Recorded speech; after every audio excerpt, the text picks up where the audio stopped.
کسی بشر میں ہزار حامی اگر جو دیکھو تو چپ ہی رہنا، کسی بشر کا جو راز پاؤ یا عیب دیکھو تو چپ ہی رہنا۔ اگر منادی کو لوگ آئیں تمہیں خریدیں تمہیں منائیں، تمہاری ہستی کے گیت گائیں، تمہیں کہیں کہ بشر میں دیکھی حامیوں کو بیان کر دو تو چپ ہی رہنا۔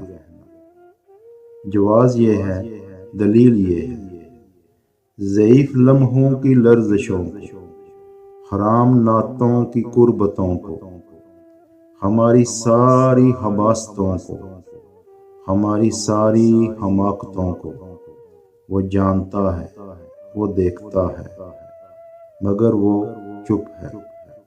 اگر وہ چپ ہے تو میری مانو وہ کہہ رہا ہے کہ چپ ہی رہنا۔